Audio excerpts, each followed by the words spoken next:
おはようございます。メガミ大地です。今日は旬のセップを使ってセップアラプロバンサルを紹介したいと思います。セップが出だす時期ですけども、10月頭ぐらい、9月の後半から10月の頭ぐらいから出てきます。この季節になると白トリュフ、黒トリュフ、もちろんジビエなどが出てきて、私にとって一番楽しい季節になります。今回このセップですけども、メインの一皿として用意しました。ただ、付け合わせとしても使えると思います。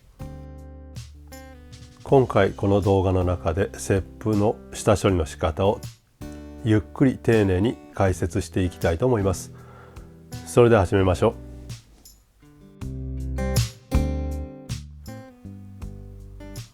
う。いいセップの見分け方ですけども、やはりマルシェで買ったりとかして新鮮なものがいいです。もちろん硬くて締まっているものを選んでください。それでは掃除をしていきます。まず下の石突きの部分ですね。砂がついている部分を包丁を使って丁寧に削り取っていきます。この時、取り除きながらそのまま取るね、きれいな形になるように切り揃えていきます。傘の部分の先端の部分を切り落とします。切り落とすことによって掃除がしやすいのと、先の汚い部分を取り除くことになります。続いて乾いたハケできれいに土、ほこり、ゴミを取っていきます。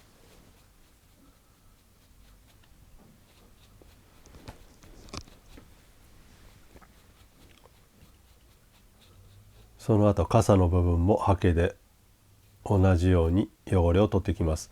この時丁寧にしてやらないと傘の部分が外れてしまいますので、丁寧にハケを使ってまずほこりを取ります。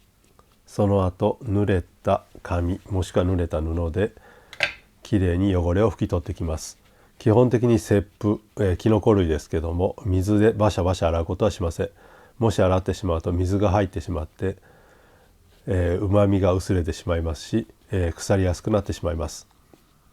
できる限り水から遠ざけるというのが基本的なキノコの下処理の仕方になります。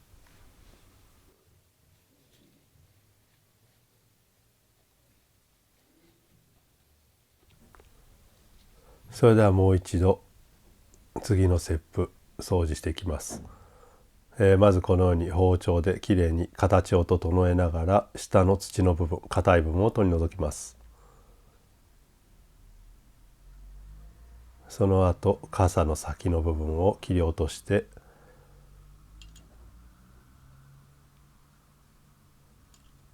丁寧にハケでこのように汚れを落としていきます。やはりキノコですけども、食べた時に砂が当たってしまうとせっかく美味しいのに台無しになってしまいます。なので丁寧に砂の部分、汚れを取り除いてください。このように包丁でちょっとこすってやっても構いません。あとは濡れた布もしくは紙を使ってきれいに汚れを拭き取っていきます。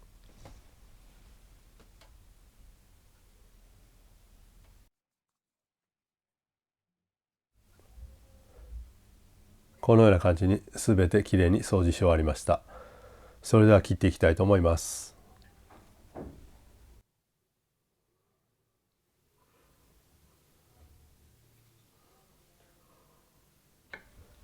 セップですけども、キノコ類全般はソテーするとだいぶ縮んでしまいます。なので大きめに切ってください。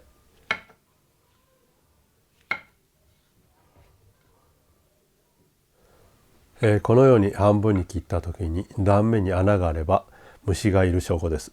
その場合は断面に穴がなくなるところまで切って使ってください。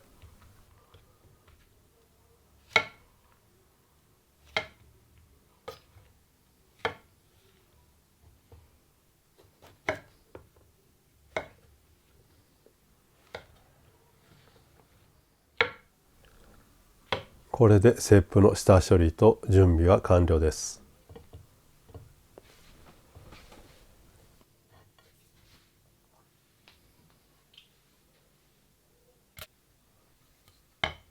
続いてセッパラプロバンサルに必要なガルニチュールを用意していきます。エプルシェした玉ねぎをしずれしていきます。このように細かく縦に切り目を入れて、横に1回2回筋を入れて、このまま切っていきます。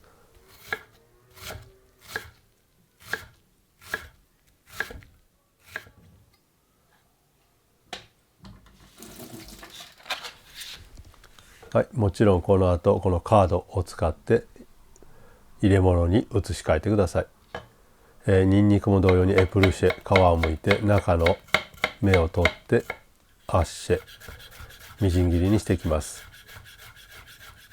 このニンニクはこのように細かくなるように叩いてください。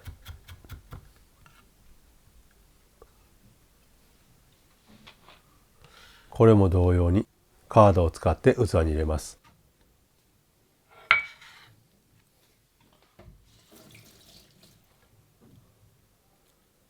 あとイタリアンパセリ、ペシリプラですけども、これもよく洗って葉っぱの部分だけをきれいに取り除いていきます。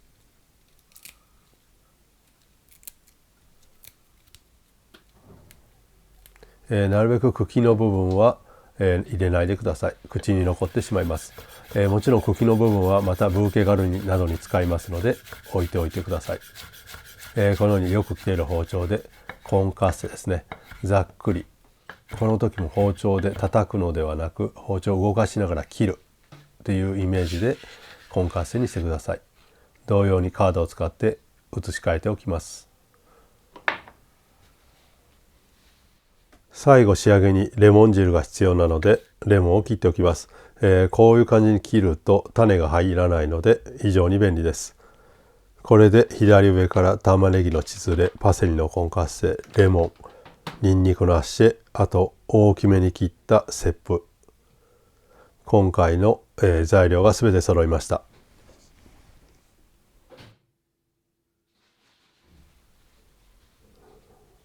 それではソテーしていきます。まずフライパンを温めたところにオリーブオイルを入れます。熱くしたフライパンにセップを並べていきます。この時フライパンの面に一層だけセップがなるように、重なり合わないようにセップを広げます。しばらく触らずに色がついてきたところでフライパンを振ったりします。この時まだ塩コショウは一切していません。先に塩コショウをしてしまうと水が出てしまいますので、最後仕上げの時にしていきます。このような感じにあまり混ぜすぎずにフライパンをじっと置いて全体的に色がつくように我慢しながらソテーしていきます。すぐ振りたくなりますけども、そこはぐっと我慢してきれいに色がつくように、あまりフライパンを動かさずにソテーしていきます。まだこの時点でも塩コショウはしていません。真ん中に玉ねぎのしずれを炒める場所を作って玉ねぎを入れます。やはりこの玉ねぎ、にんにくですけども、生のままだと口当たりが良くないのできれいに火を入れていきます。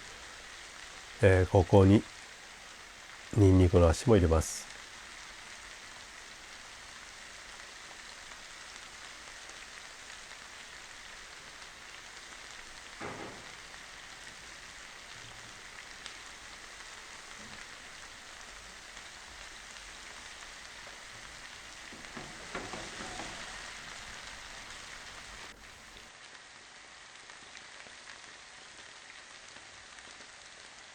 この時点で初めて塩コショウをします。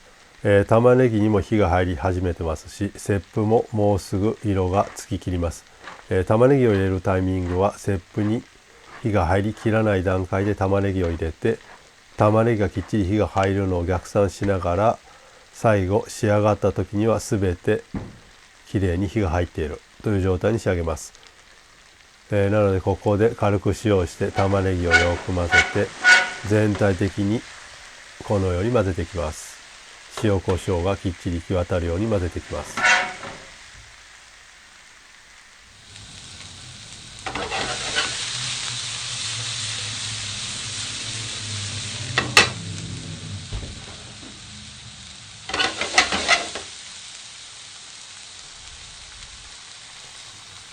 全体的にきれいに色がついて火が入りきったところでパン粉を入れます。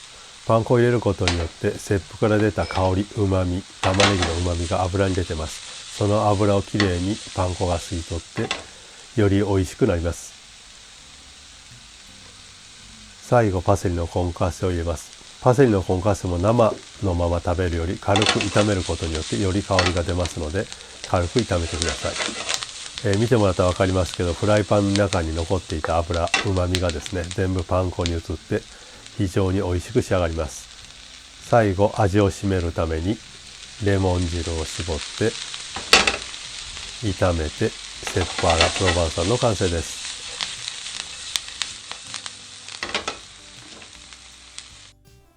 最後盛り付けていきます。もちろん熱々にしたお皿の上に熱々のセップアラプロバンサルを盛り付けて完成です。今回セップだけこれをメインにそのままにしましたけども、もちろん付け合わせにしても構わないと思います。もしセップのフレッシュ美味しいのが手に入ったらぜひ挑戦してみてください。ただセップの代わりにマッシュルームなどを使っても美味しくできますので他のキノコでも試してみてください。それではお疲れ様でした。ボナペティ。